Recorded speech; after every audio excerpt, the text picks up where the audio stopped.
Well, welcome everyone.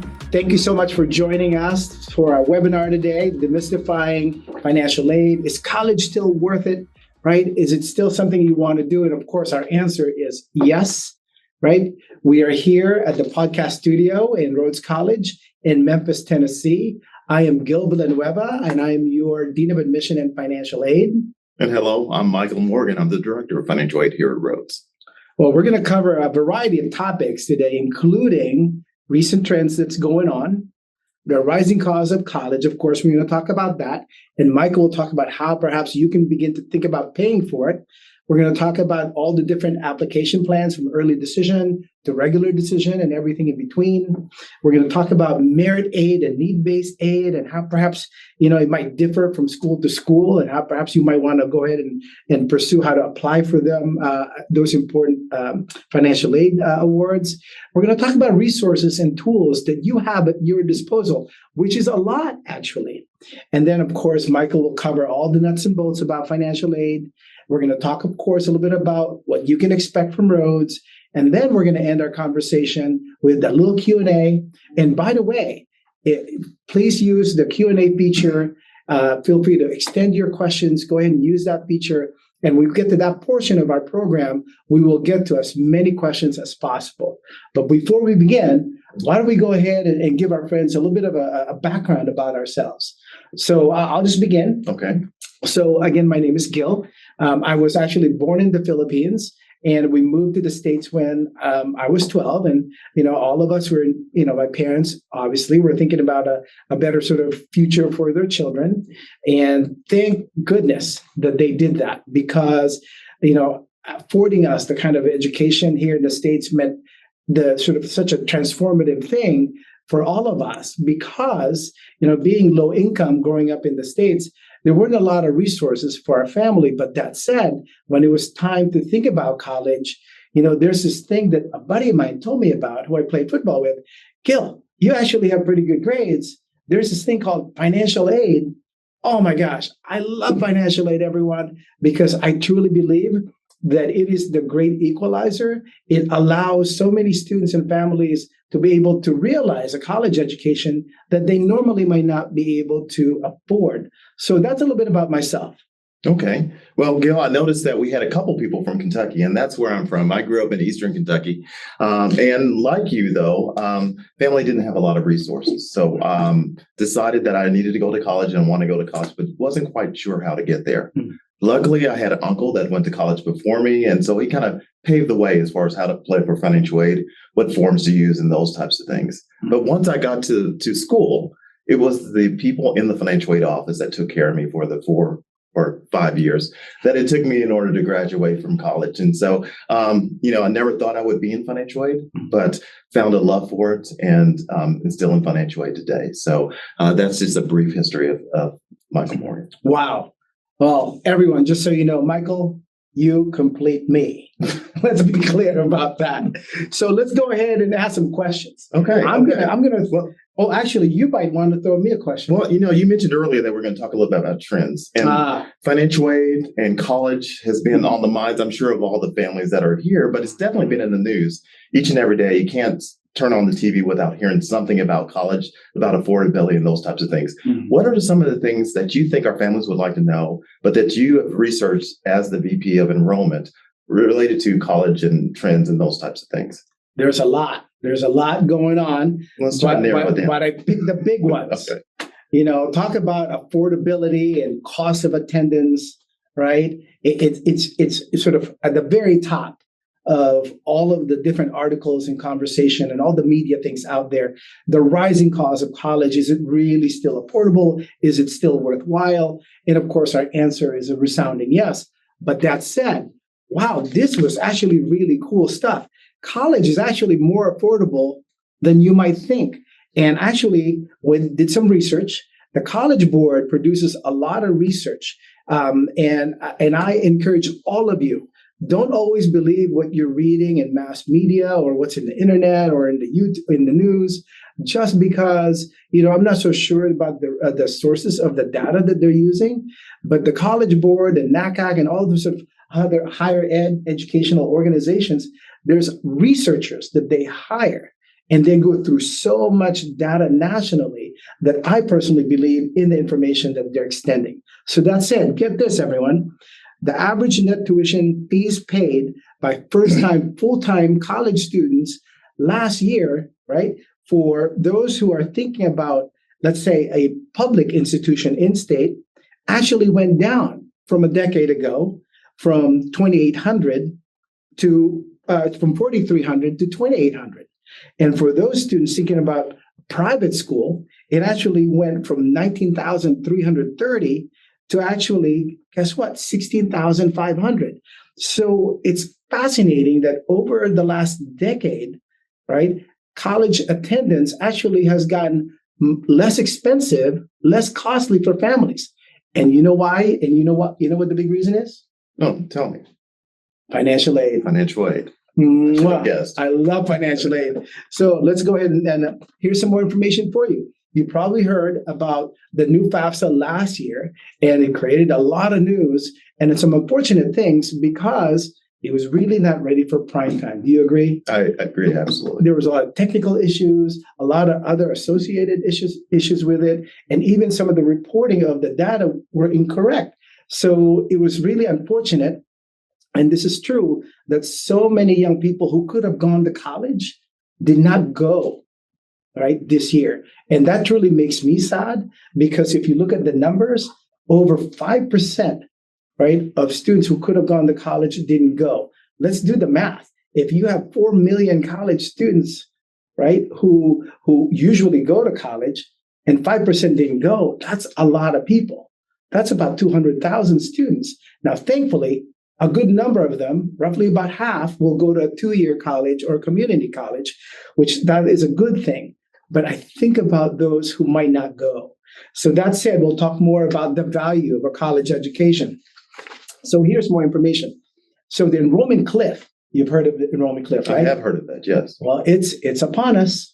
According to national data again, it looks like we're going to have anywhere between 400,000 to 500,000 fewer college-going students in our great country. Well, that's not going to be necessarily a good thing for so many colleges and university, but there's a bit of a silver lining behind that. That really means that it's going to be a buyer's market for so many, right, students thinking about going to college because now there's fewer of you. And then that means that a lot more colleges and universities are going to do their very best to have you on campus and be wonderful students and ultimately alumni. So that's the enrollment cliff. The other thing, the higher education sort of community, and that is composed of various organizations, but mostly colleges and universities. You probably have heard it's been under attack a little bit in the last 5 to 7 years because of the rising cost, right? And people not necessarily understanding the net price. The net price is really the most important factor, right? When you're thinking about buying sort of a vehicle, there's the sticker price, but ultimately with other discounts, well, it's the net price that you're going to be ultimately paying. In other words, out of your pocket. So that said, the bottom line is cost of attendance it's true, it's high for many Americans and international students. There's student debt. And by the way, student debt, I actually did some more research for you. The average nationally is just over $29,000, which is a lot, don't get me wrong. But sometimes you hear these stories from the media. Oh, someone took $100,000 worth of student debt. Those are the extremes, right? Let's look again at the good data that we have provided by all these wonderful educational organizations. So that said, ROI, return on investment, a lot of the sort of unfortunate political issues that transpired last year. I think this is one of the big reasons why higher ed is such under the microscope day in and day out. Now, in terms of the value proposition or the return on investment, so again, since I had long, beautiful black hair, right, there's this study out there. It's called Education Pays. It's actually produced by the College Board. And what they do is look at the data in terms of what people earn after graduation from high school, from a 2-year college, from a college, graduate school, including those also who did not finish college.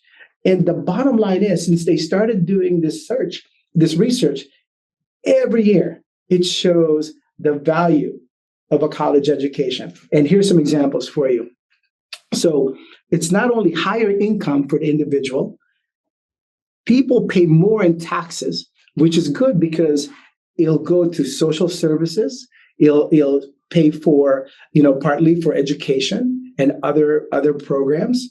Also, those with a higher education degree are more likely to be employed. So when the economy is not as strong, we have a recession, people who have college degrees actually tend to hang on at a higher rate onto their jobs. And if they lose whatever job, it's easier for them to find another job. The other piece is there's less reliance on public assistance for those with a college degree or higher. It also shows here healthier lifestyles. Folks with degrees tend to be more active physically. And this is really interesting. They actually spend more time, right, with their children. They have more of an active role in raising their kids, which is a win-win, right, gang? So, and last but not least, this is really interesting. Over a lifetime, the monies that people with degrees or higher will earn compared to those without a college degree is a lot of money. I'll give you some examples real quick. I'll just give you one. So here's the deal, guys. Ready for this one? The percentage of full-time year-round workers age 35 to 44 earning $100,000 or more in 2021 ranged from 4% for those without a high school degree, 7% for those with a high school degree, 35% for those with a college degree, and 49% for those with an advanced degree. Now, let's do some quick math. And Michael, I know you're really good in math, right? That's right. Let's say you're 40 years old, a long time ago. So, Michael, you're 40 years old, you're making $100,000, and you're going to work until when? 65. 65, 25 years. So let's take the 25 years and you're making 100, and not even accounting for the fact that you probably will get bonuses, maybe a raise, maybe get promoted. But let's say you're stuck at $100,000, which is still good. 25 times 100,000 is what? 2.5 million. This is why he's the director of financial aid, everyone. You complete me, man. So my turn to ask you some questions. I'm sorry, that was a long answer. So Michael, with the rising cost of college, right? So how do families and how do students pay for it?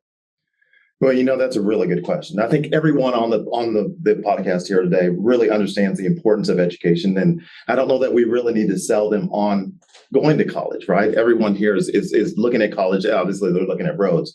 But paying for it is a whole different thing. Having two kids that have gone to college, recently graduating from college, I understand how expensive college can be. And as a father trying to finance that for your kids and wanting them to go to the best school possible that we can afford does bring some anxiety. And so one of the things that we do, and I'm very proud of that we do at Rhodes, is we try to marry two types of aid. There's merit aid, which is based on scholastic achievement, right, and your grades in school. And then there's also need-based aid. And we do our best to try to marry those two so that families get rewarded for both the merit abilities and also those that need help can also receive a little bit of different assistance. The way that we do that is simply two things. The application for admission at Rhodes, that's all that's required for applying for merit scholarship. So you have to have your application for admissions by one of our deadlines. December the 1st is our first deadline. By applying by December the 1st, you're going to be in line with some of our premier, most competitive scholarships. After that, by some of the deadlines, and I think you'll talk a little bit about early decision and early action, but if you apply, fill out your financial aid application, and we have two different types that we talk about. One, the CSS profile that is designed by the College Board. And the other is the FAFSA. And you mentioned about the delays in the FAFSA, so I'll just talk briefly about that. Last year, as Gil mentioned, we had some delays in the FAFSA. It wasn't out as early as it should have been. It's not out this year as early as it should be. October the 1st is when Typically, it's been out, but they don't expect it to be available to December the 1st if we're lucky. And quite frankly, I expect there to be some delays in that going out. Not necessarily being available, but the mass majority of people will probably not be able to access it on December the 1st. So what we decided to do was work harder with the college profile, right? So the CSS profile allows us to get the financial aid information that we need from our families in order for us to determine how much need-based aid that they're eligible for. So first, the application for admission, you complete that, put you in the line for any merit scholarship that we have. But if you're a family and you feel like you need just a little bit more, and our merit scholarships are substantial, by the way, $20,000 a year to $43,000 a year is what we offer. Right. And then if you need a little bit different, more assistance, then there's a financial aid form, the CSS profile first. If you apply for early action, because the deadline for that is November. And so you'll need to have that, and the FAFSA won't be available. After you're applying regular decision, hopefully the FAFSA will be available, and that's what we need in order to determine eligibility for that. So when you fill out that need-based financial aid form, then it will qualify you for, we'll look at institutional aid first, right? Rhodes, as mentioned before, puts a lot of its money towards institutional aid, grant aid, in addition to the merit. And then we'll look at the federal government to see what you're eligible for in the forms of grants, student employment, and also federal student loans, which is still a very valuable resources for those families. And you mentioned about student loans. The average debt for a 4-year degree is $29,000. Yep. That's less That was last year. That's less than the cost of a car. And the car will be long rusted out, but your education will continue to pay. In addition to that, we'll look at the state. If you're from the state of Tennessee, you will qualify for some state scholarships, maybe even state grants. But we look at all of that in order to make financial aid or make college affordable. And that's our goal. We're just simply trying to allow you to afford the best quality education possible.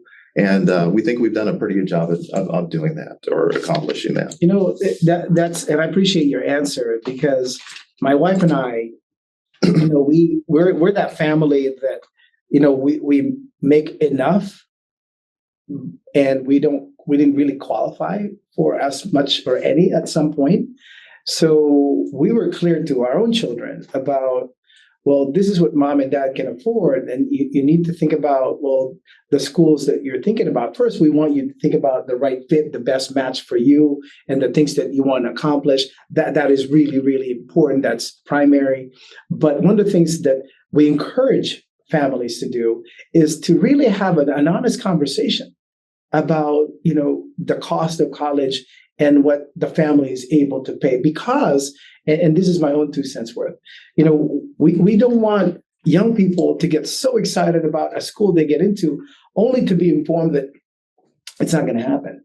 And that's why I think, you know, participating in these kind of webinars and doing your research and looking at really, really good, reliable information is really critical. Because, you know, again, as a parent, we want the best for our children. I mean, that's just the bottom line. Right. But we also have these realities. And, you know, the more communication we have with our young people, the better off things are going to be. Would you agree? Yeah, I did the same with my kids. I told them, dream big as you want to.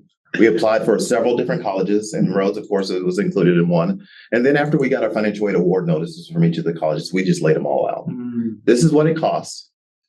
This is what the financial aid that you're going to get to kind of come up with that number. You were talking about the net price, right? The net price of college is the cost minus any other aid that you receive, whether it's from the state, from the federal government, whatever. But what is the family actually paying?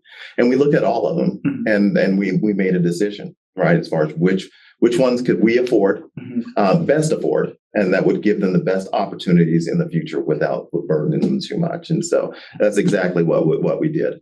You know, I mentioned something earlier about early decision, early action, but I didn't explain that very well. Gil, can you tell the families what the difference is between those different applications and why it's important? Sure. So Michael's talking about various application plans. Now, for the parents in the room, we're all in the same vintage, right? Back in the day, there's really one deadline. It's regular decision. And then all of a sudden, there's a thing called early decision. So you went from regular decision, and now there's early decision. Early decision is an option whereby a student that has identified, and he or she, they have identified that one school that they really, really want to attend. And if offered admission, they will go ahead and enroll at that school. But that student and his or her family have decided that they're comfortable with one financial aid award. Because don't forget, with early decision, right, it's that binding agreement that the student will sign, the parent or caregiver will sign, the counselor will sign, or school official will sign, right? Saying that, if you offered me admission, I will attend, provided financial aid works out. So we tell young people all the time and their families, if you're absolutely sure there's that really top pick for you, then yes, early decision is a great option, because here's a great tip for all of you.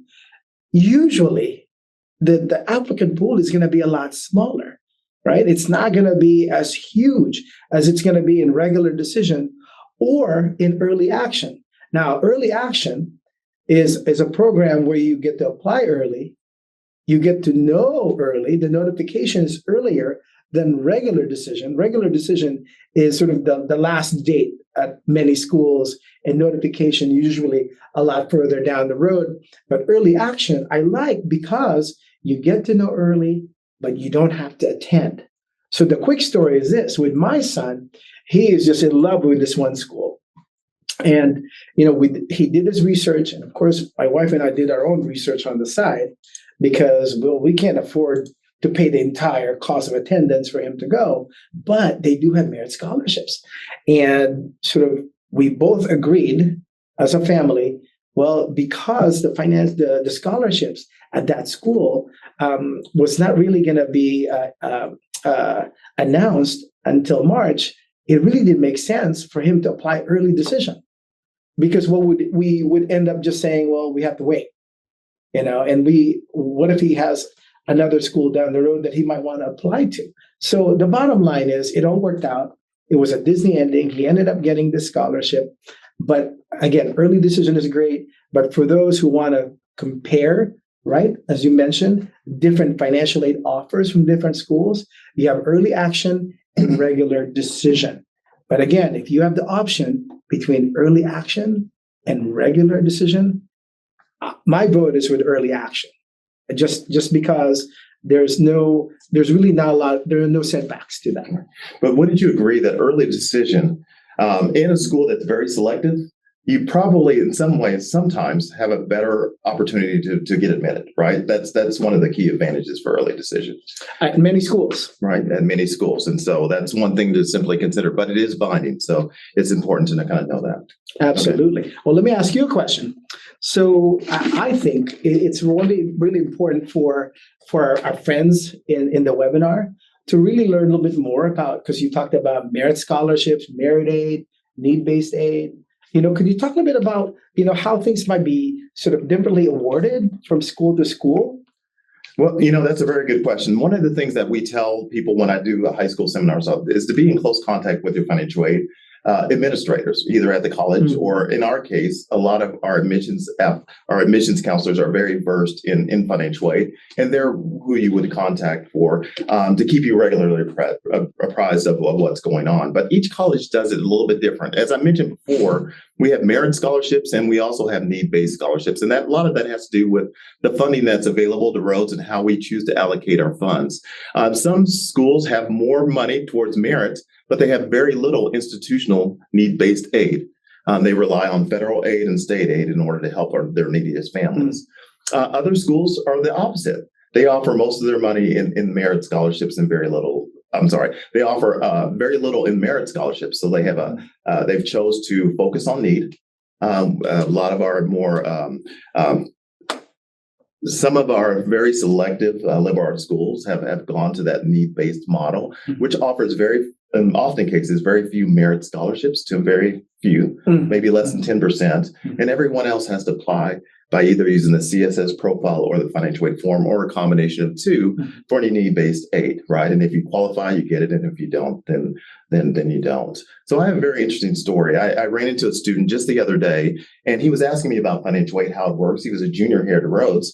And he shared with me his experience in financial aid. Hmm. Now, this is a very good student, as most of our students are, and graduating as one of the top students in his school, he decided to apply for very selective liberal arts school, maybe a lot of them in the Southeast and some of them, a lot in the Northeast and some of them in the South. Oh, there's a lot of them there. Yeah, and he was admitted to almost all of them. The difference was, though, between them and Rhodes, many of them are very well known. Many of them cost a little bit more than Rhodes, but they offer mostly need-based aid. They fund based mostly on need. He wasn't fortunate to receive one of his merit scholarships they have because there were so few. They're not going to qualify anyway. And because of his family income, he didn't qualify for any need-based aid. Mm-hmm. So his family was faced, though they were happy to be admitted to these schools, paying the full tuition. Right. Now at Rhodes, using the balanced approach, we were able to give him a merit scholarship. And yes, his family made way too much to qualify for need-based scholarships, but the merit scholarship alone, that combined with our comparable cost, was enough to greatly offset the cost of his family over the 4-year period. As a matter of fact, in this particular case, he's going to be able to graduate from Rhodes in 4 years, and his family is going to spend approximately the same amount that they would have spent in 3 years or less at some of the other institutions. And that's where comparing financial aid packages and understanding the cost at the various different colleges really comes into play. It's good that families have choices, but we hope to, again, try to make Rhodes as affordable as possible to as many families as possible. And that's one way that we do it, by balancing merit and need-based aid. And are international students able to benefit from both merit and need-based aid? Oh, absolutely. We have a very similar process. Though they don't use the financial aid form, they are able to fill out the CSS profile, and we do have an institutional form that kind of measures a family's ability, or international students' ability, and what they can afford. And we try to meet them halfway. Okay. Right. So they do receive, based on their academics, scholarships, but they can also receive some need-based depending on their family situation. So we try, whether you're international, maybe different forms, but whether you're international or domestic, we've got you covered. So when you said halfway, you're referring to sort of the combination of both merit and need. Right. Well, I mean, again, the idea of affordability is to kind of meet families halfway. Right? I see what you mean by that. So, we may not be able to meet all the costs, but we make it a little bit more affordable, make it within reach. Is probably a better term. I like that. I like that very much. That's terrific. So to me, anyway, just one of the quick things that I talk about all the time is the fact that growing up in the United States, where we did not have a lot of resources, I benefited from a lot of state grants, including the Pell Grants. Any news going on right now with the Pell Grants? Well, as far as the Pell Grant, for those that don't know, the Pell Grant is the largest federal grant program that's available out there, and it's applied to neediest families, right? And the financial aid form is the key in order to apply for that. So I mentioned earlier about the CSS profile, and that's a form that we're going to use in order to help determine your eligibility early, so that we can send your award notices out early, so that you can help you make a decision. But if you're applying for federal or state aid, you still have to complete the FAFSA. And when that's available, we'll encourage you to do that. But if you do and you qualify for Pell Grant is moving fine. There's no talks as far as in this legislation about cutting the Pell Grant, so it still will exist. And so those are still going to be available to us, but it'll all depend on the financial aid form when that comes out, who qualifies for that. Gotcha. All right. Good. Excellent. We're talking about resources. What about some of the resources that you use as administrator that you found very helpful and that our families might find helpful as well? Sure. Actually, I'm going to talk about this from a personal standpoint. So parents in the room, I think you're going to get what I'm about to say. And students, probably not. Because when we were growing up, we didn't have internets. We did not have internet. We did not have smartphones, right? Now there's so much information out there. And the key now is to really look into, the kind of website that has really accurate information, good information that's based on data, real data.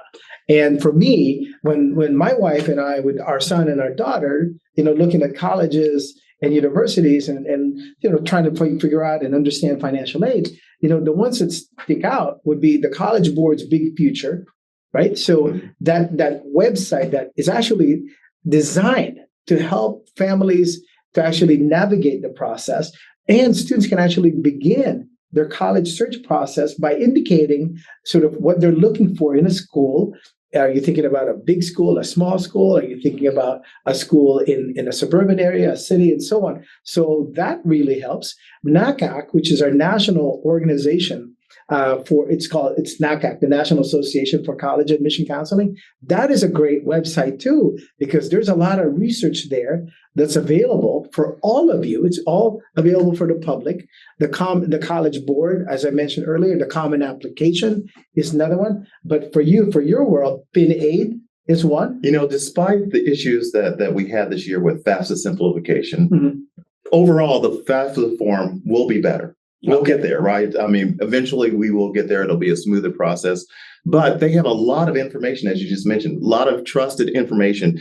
Trying to find a trusted source these days, that's very difficult. And so these websites that you're giving or these places that you're giving are fantastic. But the financial aid form, www.studentaid.gov is an incredible resource to find out about student loans. I'm about to say that. You got me. That's the federal one, right? That's right. Find out about applying for financial aid, about student loans, about student employment, and also about grants that are in your area. So what are some of the other ones that you have? Well, since the fall of 2013, colleges and universities in our great country, we have to have what they call a net price calculator.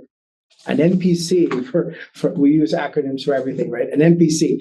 And this allows students and families to actually input their financial aid information. And remember, you don't want to put good information in there so you can have really good estimates back. But that estimate will give you a sense in terms of what you might be looking at in terms of costs out of your pocket. So that is really helpful. And we use that quite a bit with my wife and myself. And here's what's neat. Some colleges and universities actually use the same net price calculator, which allows families to actually just easily transfer their information from one school to the next. So now it's easier for them to go ahead, and sometimes it's faster to compare the cost out of pocket from one school to the next. And at some institutions, their net price calculator will actually determine also if the family or the student might qualify for a merit scholarships. So that resource is really, really helpful. Now, there are other ones, but I feel like people are so important as a resource for you all to consider. If you have a college counselor, a guidance counselor at your school, take advantage of him, her, they, because they're there because they want to help you. They want to be in a position to put you to be successful. They have lots of great insight and historical information and data. May I throw in another one here real quick? Yeah, go ahead. In a previous life, I used to work for the state, right? I worked for Kentucky Higher Education, State of Kentucky, and we had counselors unaffiliated with any school or college that would go out. We had a team of them that would go out to various different parts of Appalachia and different parts of Kentucky. And I know Tennessee has the same. And I'm sure most all states have that, a state agency that come around to different colleges. So when you see them doing their financial aid nights, please make sure that you attend. A lot of financial aid administrators will be there as well. You always stealing my thunder, man. It's right there. College Financial Aid Office. But you're the expert. I get it, right? Family members, don't discount family members because they have gone through the process, especially a sibling, right? Because it's more sort of recent than, let's say, an aunt, uncle, or a grandparent. Now, webinars like this one, I think are really helpful. There are videos out there that you can look at, but I want you guys to be careful. I do my fair share of YouTubing. I guess that's a verb now. But be careful because you want to make sure that the source, is whatever they're talking about is actually good information for you. That again, that's actually based on actual real data. So that's important. But there's a lot of resources out there. And I'm very grateful for all of you. And if we could be of any service, we're like absolutely. We're like I think we're the only bald guys in our unit, right? Are there more bald guys there? Probably. I think we're it. I think we're it. I think we're it. I think you're true. But let me ask you a question now. So let's talk about nuts and bolts. Okay. So we've talked about sort of more big picture about financial aid.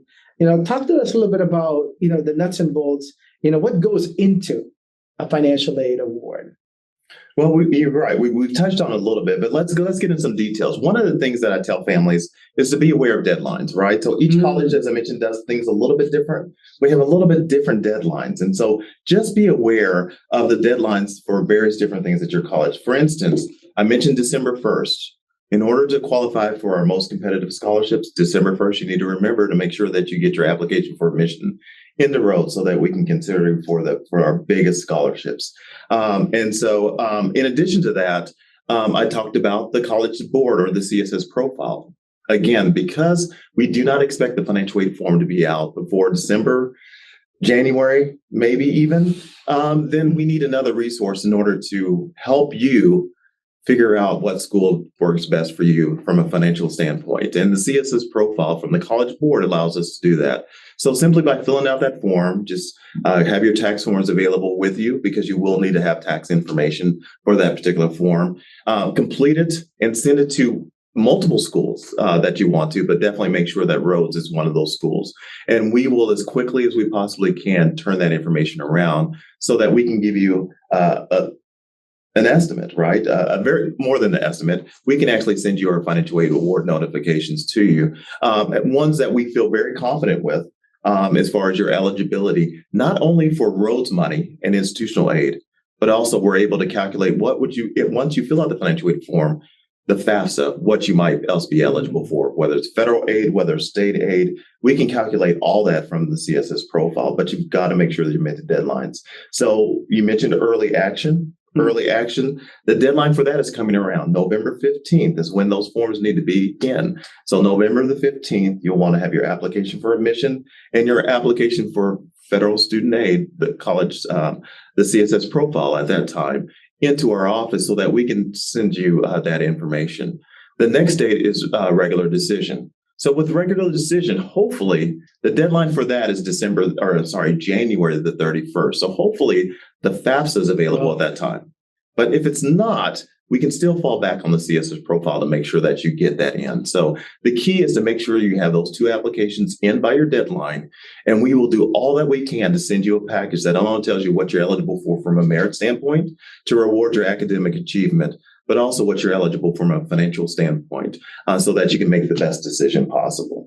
And you mentioned about our international students, right? Yes. And so again, our international students have a similar form, not the FAFSA, but they do have a similar form that they need to fill out. And we will send out their information as soon as we possibly can to tell them what we will contribute as far as what they qualify for merit and scholarship aid.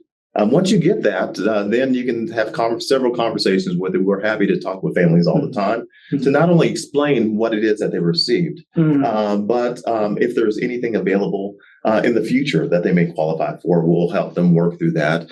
If there's been a change in your family situation, that's one of the things that we do as well. We try to, such as a job loss or serious illness. I mean, we don't want those things to happen, but sometimes they do. And so that's another reason for you to contact the financial aid office at your school that you plan to attend. And we will help you work through that to kind of revise those financial aid forms so that we can give you, the best estimate possible. You laugh at me when I say this, but one of the things I love to do is give away money, right? And I'm fortunate to be in a job that allows me to do that. And so we want to be able to help, not only me, but everyone in our office. Wow, must be nice to be this guy. But let me follow up with a couple of things. And I think this is pertinent. And so from a personal standpoint, my family and I were, we qualified for a good chunk of financial aid, but we still had to pay X amount because, we made enough that, it looks like we should be paying X amount. But seeing that amount, there's no way we could have written a check for that whole amount. What are the options for families? Is there a payment plan option? Tell us about that. Yeah. So, I keep talking about affordability, right? And though that we try to make it affordable, it's not free, right? And there is a cost associated with that in most cases. No, you don't have to write a check. One of the things that we do in the financial aid office is we issue what you're eligible for, but there's a couple resources that we may hold back. One of them is called the PLUS loan, the parent loan for undergraduate students. So it's a federal loan program. There's very little, it only looks for adverse credit history, so it doesn't hit your credit check, but it allows a family to borrow the additional amount that they need. The difference between maybe they haven't been able to save what the financial aid form says they should have. Right. And believe me, I know I saw the same thing when my children applied for financial aid, applied for college. And interest rates are pretty good, right? And interest rates are pretty good, right? They evaluate those every July 1st, and they are pretty good. So that's available to you. But also most colleges, including Rhodes, has a payment plan. So you don't have to have all the money up the first day of class. You can set up a payment plan that spreads it out throughout the semester, typically 5 to 6 payments over the course of the semester, which makes it within reach of a lot of our families as well. So those are definitely some options if you don't have the money right there at the first day of class. Correct. So what if a family, let's say a family member served in the armed forces, and if you have family members out there right now, thank you very much for your service. So, tell us about sort of the Yellow Ribbon program and the GI Bill. Well, we, as many colleges do, we do participate in called VA benefits. One of the largest programs out there, Chapter 33, is educational benefits. So that's the chapter in the regulations that attributes to that. And so we have a lot of students. We have several students that qualify for that, and so they qualify based on their parents. So you don't have to be a veteran. If you are a veteran and you have a child that's going to school, then you may qualify for either Chapter 33 or Chapter 35. The difference between the two, Chapter 33 is education benefits. So it actually pays specifically for tuition. The VA, we help you fill out the forms. We send that information to the VA administration, and then they basically write a check each semester for a portion of the aid, whatever's not covered by your merit scholarship or your need-based scholarship. The other one is Chapter 35, and that's housing allowance only. And so we do have some families that they don't qualify for the tuition benefit, but they do qualify for Chapter 35. And so those families will receive a stipend, usually, I can't remember, $1,200 to $1,500 a month or something like that, to help out with those housing costs. And so we do have some families that do that. That's a lot for a lot of families. $1,200 is a lot. It's nothing to absolutely. But our veterans deserve every penny of it, don't they? And so, and we're happy to award that. The Yellow Ribbon is a part where we make sure that families that go to school here, because more than likely they're going to receive a merit scholarship, we're able to give them an additional $5,000 from the VA. So, so we have a good number of students that participate in ROTC. Yes. And that is yet another source, right, of financial support. That is. For those families that qualify for ROTC, we have a partnership with the University of Memphis, in which our students go there in order to train with their students. But a lot of our students actually receive a scholarship through the ROTC. We have Army, Marine, and Navy that we're partnership with. And most of the time, many of those that qualify for the scholarship, it's a full tuition scholarship. Got it. Right. And so I think we have about 19 students right now. Maybe. Yeah. We have several students. I don't know the exact number, but have several students that qualify for that benefit. Great. And basically we supplement housing. So we're not able to give them with financial aid, you can only receive up to the cost of attendance. And since VA or ROTC is covering their tuition, we agree to cover their housing, whether they live on campus or off campus. So that's a really, really good benefit. Well, I will say that there's a good number of websites out there where you all could learn about these outside scholarships, that are not affiliated with the college or universities that you all are looking into. And certainly, by all means, take advantage. Because you may have heard that so many of these external or outside scholarships go unclaimed year to year. Yeah, absolutely. Take advantage of that. And some of them really do not require sort of a big drawn out application process. So do take advantage of that. The College Board Big Future, the Common Application, NACAC, Princeton Review, FinAid, they all have really good information. And certainly for international families, I just learned this actually a couple of days ago, there are lenders out there for international families. Remember what you sent me, was it last week?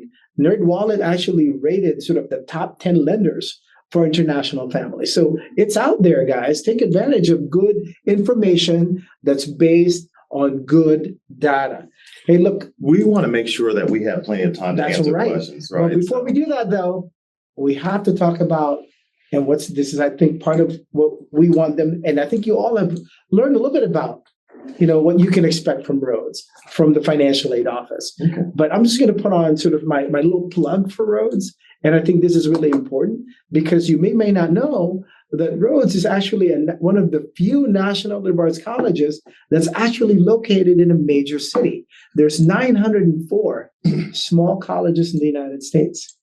We're one of 26, and we're one of the few national ones, again, located in a major city. And that is a huge benefit for our students, faculty, and staff, especially for our students, because you're learning so many cool things in the classroom, right, here on campus, but you have this big laboratory in the city of Memphis with Fortune 500 companies, Fortune 1000 companies, St. Jude Children's Research Hospital, arguably the largest research hospital in the United States. We have all these different businesses. We have great culture, nightlife. And I know you talked about the food. Obviously, it's right here in front of me. But that's something families can expect. We're talking about over 70 majors and minors and certificates. And gang, that's a lot for a liberal arts school because most of them offer just about 40. And then if you couple that with the fact that everything is for and about students here, right? Everything, all the programming, attention from faculty, being mentored by faculty, that is really, I think, compelling.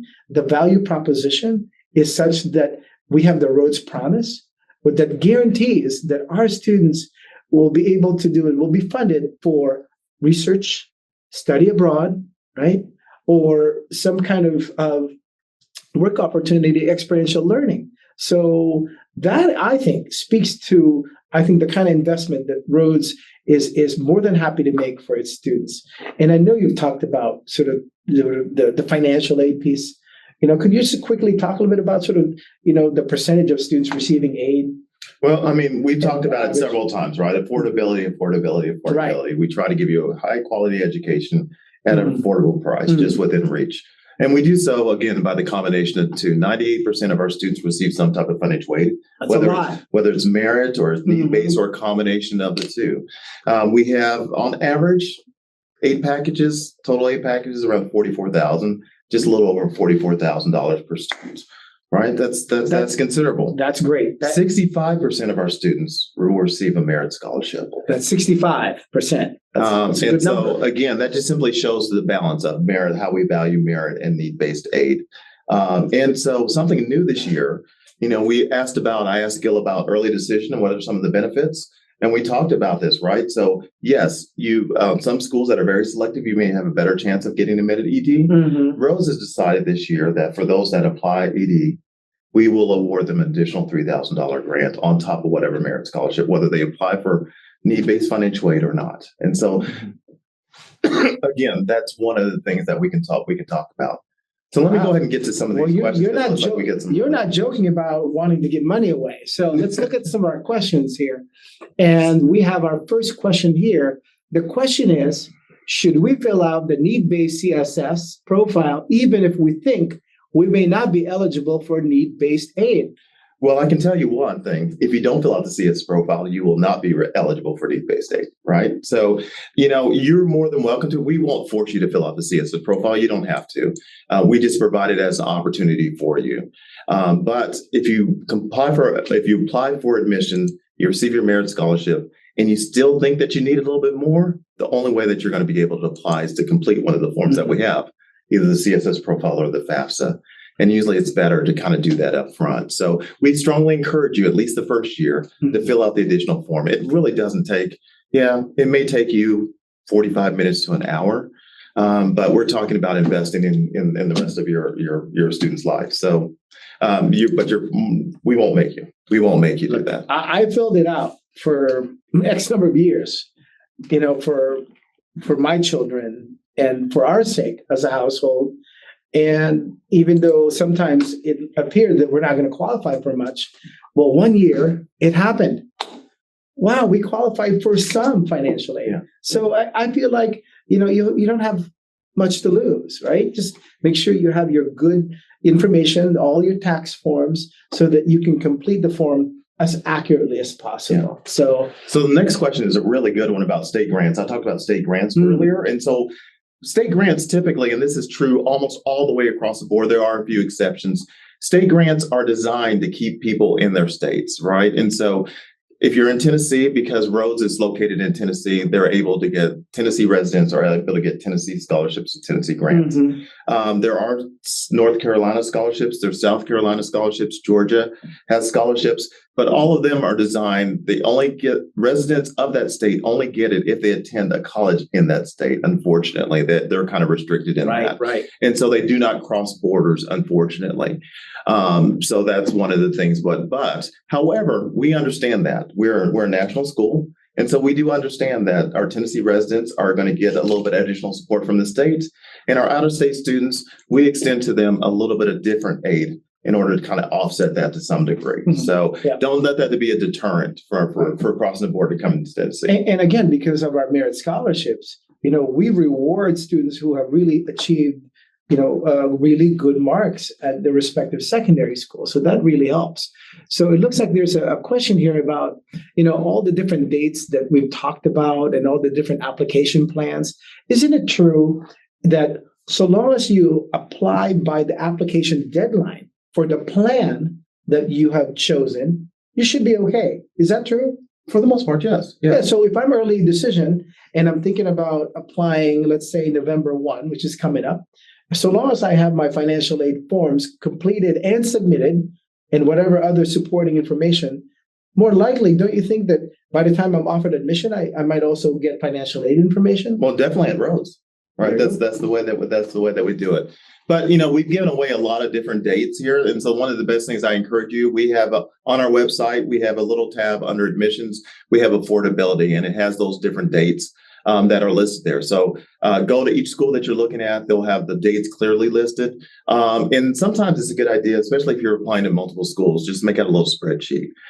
If you're one of those, or if you maybe like a list, right, of the different schools and those different scholarships or deadlines so that you can kind of keep track of those. It looks like there's a question here, Michael. Do we ever fully fund a student's education? Maybe even at least 90% meeting the cost of attendance. What do you think of that? It varies for students, right? I mean, it really, really does.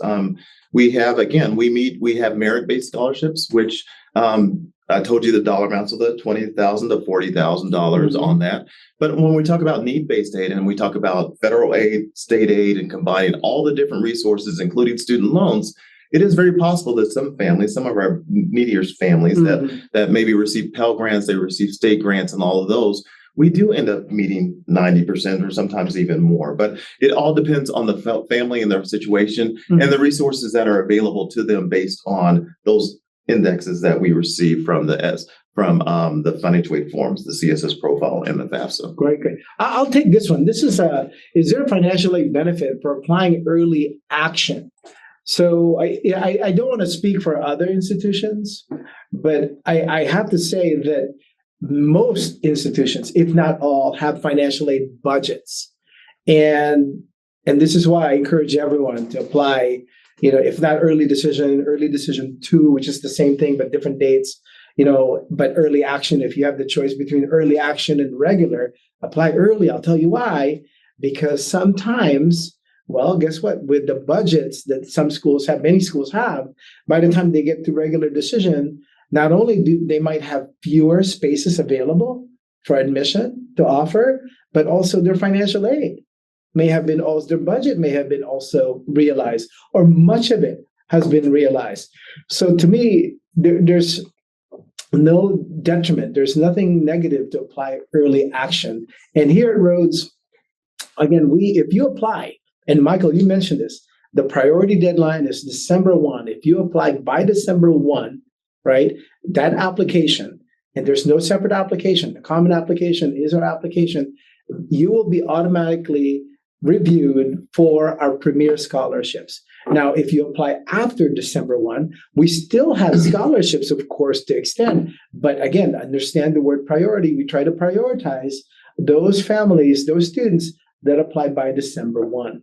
Right. So there's a question here about to clarify how an ROTC student files. How do they qualify? And then there's a housing scholarship question about it. Well, there's really not a housing scholarship for ROTC. So I'm glad you asked that question. So ROTC scholarships, as I mentioned before, they receive this ROTCs. Not all ROTC students receive a housing scholarship, right? So let's start there.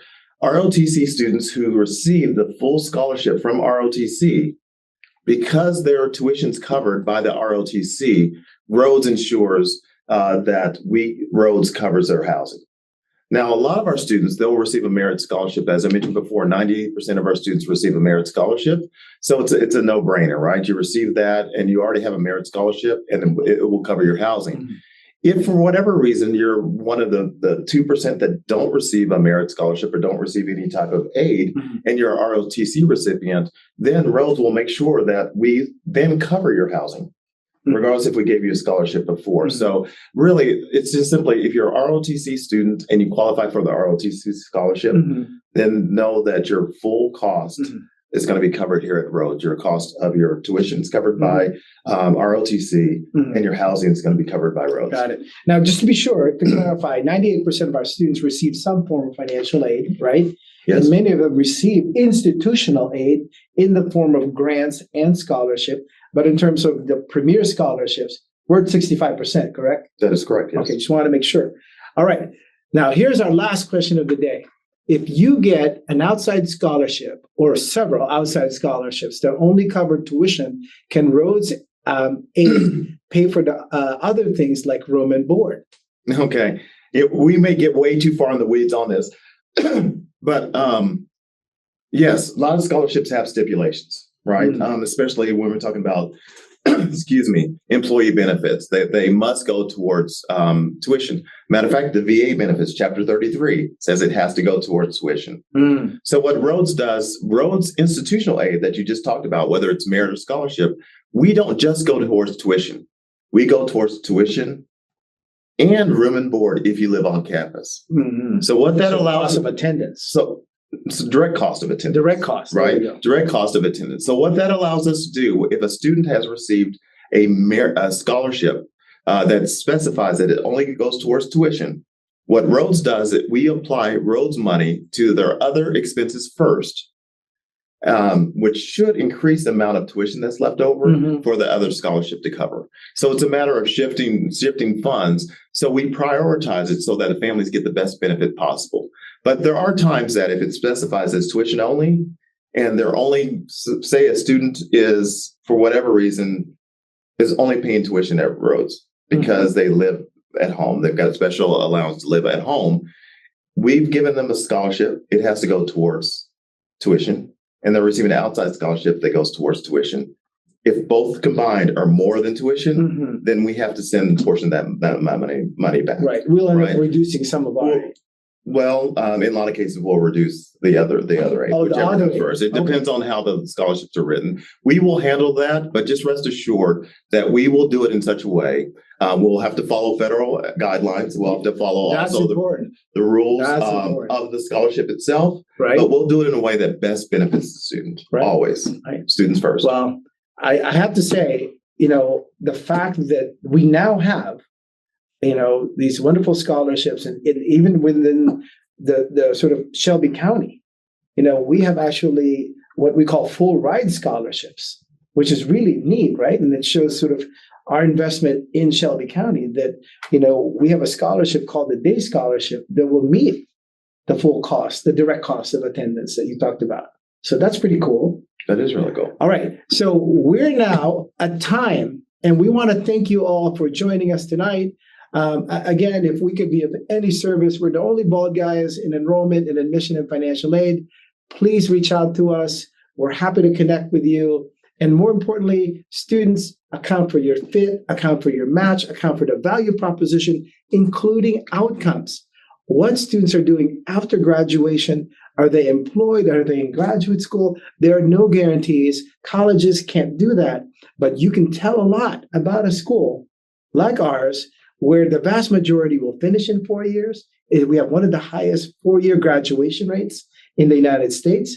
Our placement rate is amazing. In fact, last year, 97% of our graduates were employed or in graduate school within 6 months. And when they're working, they're getting what we call first choice jobs. You know why they call it first choice jobs? Well, why don't you tell me? Because it was their first choice. All right, gang. Thank you so much for joining us. I'm Gil. This is Michael. Thank you all. Best wishes to you. We hope you all apply to Rhodes. Take care. Thank you for coming.